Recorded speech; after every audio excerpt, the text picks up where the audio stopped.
Hello, Internet. It's time for another Wednesday's Serial. This time, I will be talking about the Green Team in Green Arrow 38. So, Green Arrow 38 really solidifies for me so much of what I've been having trouble with this book since the creative handoff happened a little while ago. We have two writers from the show, and the art changed as well, and it's not as good as it once was, but it's very, superhero comic. The art is what it is. I mean, I don't think anybody's doing standout work. I don't think anybody's doing bad work, which in some ways is maybe almost more criminal, right? It's an interesting read, though, because this issue is called Public Enemy, but it's Kingdom Chapter 4, which is just since this run started. And we just kind of get a weird mishmash of pages. So in our last issue, the Green Lantern came out to save Green Arrow and crew from an inevitable plummet to the pavement when they jump away from an explosion. They're like, how did the Green Arrow know? Because he contacted Green Lantern ahead of time. Then Green Lantern just kind of sets him down and they get to work, which raises the question, why didn't they just come in with the Lantern at first? There's no reason for it, no reveal, because as soon as the action's cleared up within a few pages from the last comic, we move on to some random subplot with a Mia character, and then there's just some build up, and Katana's introduced, and then Arrow and Lantern kind of quippy at each other, and Katana has to get away, haha, it's supposed to be funny, but then they're moving on, they're in the dark to take out a couple people that Arrow could totally deal with on his own, and then Lantern's just kind of like taken off, but on the way off he's like, you're a rich spoiled brat, burp, burp, burp. And that was like the sum total of what they were trying to get out of the character interaction between them, and then they just move on to some build up for the next issue. It's just, not to completely walk you through the comic, but I really want to illustrate the point when I say there was no point for this. Why this really rings off is because Green Arrow now is really truly, as of, only really maybe a handful of issues, and especially with this new run coming in, a new character. And in the New 52 has been teamed up with a bunch of people, but has gone through a couple of transformations, so he kind of needs some grounding again. And a great way to do that in a superhero comic is to team them up with a character that they were also very well associated with. And of course, Green Arrow, Green Lantern was a well-known comic for a long time, and to play on maybe some of those dynamics in an interesting way, and maybe show whereas Green Arrow is liberal, he's maybe not as liberal as he used to be, because essentially the character is now really truly just the Republican dream of, a really rich guy trying to do right. But there's no philosophizing, there's no political awareness, there's no cultural awareness even, really. It's just these two characters are like dealing with some bad guys and quipping off, and then it's just blank, it's empty, it's soulless, which is bad enough, but there's also really, even just without any subtext, there's barely any text to be had either. There's barely any story here. And that's what really gets me about this. So if you want to tune out, because I'm going to go way off, feel free. This green team shows to me that this is really just about DC going for the green.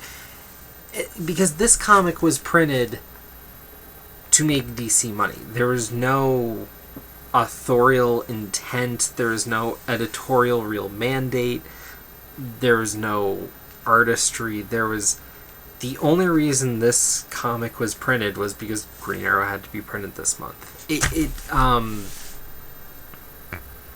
it's so empty, it really makes you wonder, because now I'm really seeing that this Green Arrow is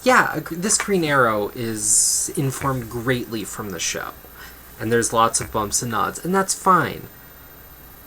They want to take a different path with the character, that's one thing, and that's been done before, and I've gone over that.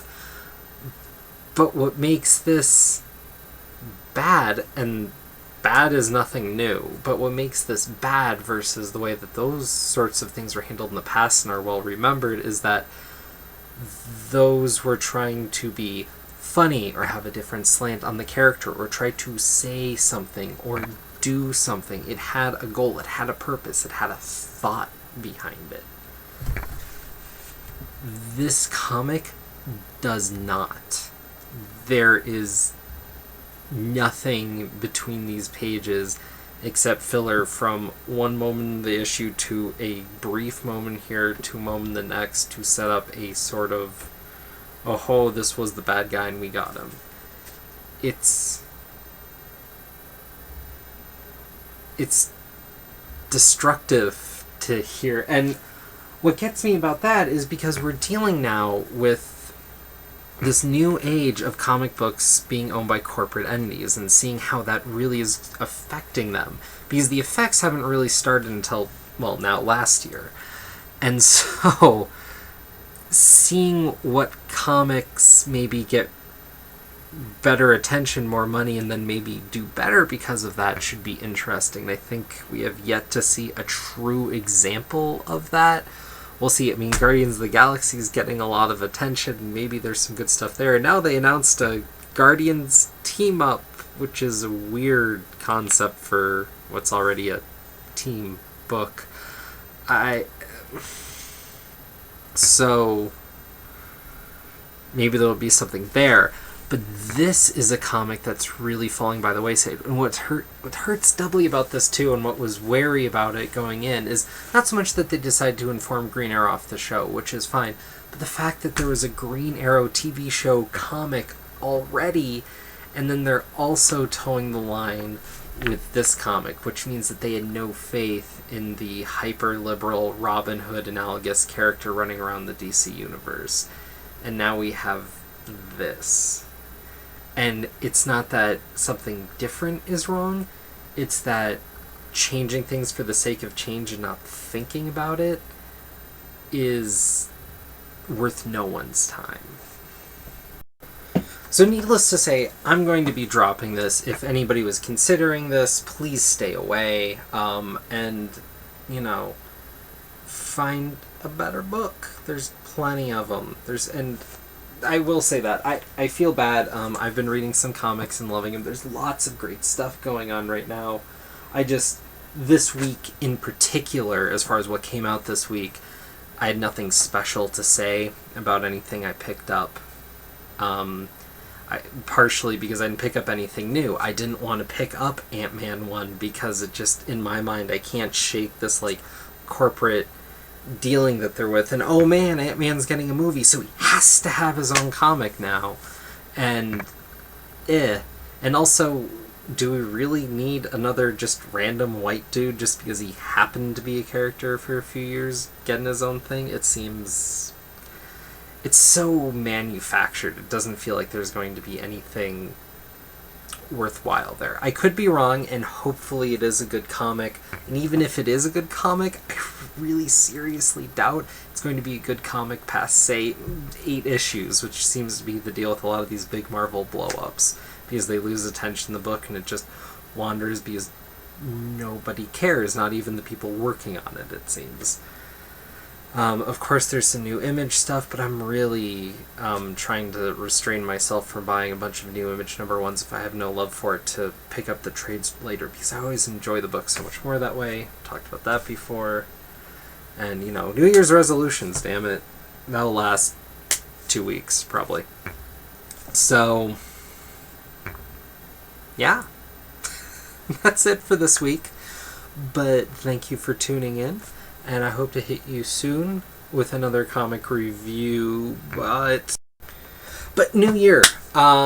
I really want to put the call out again. If anybody wants to talk comics online, record it, that sort of thing, that would be great.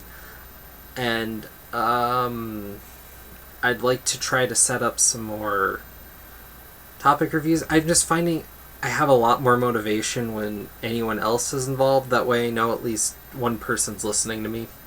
I don't know. I just... collaborative effort, light a fire under my ass. I get lazy. I don't know. So... yeah. Catch you on the flip side.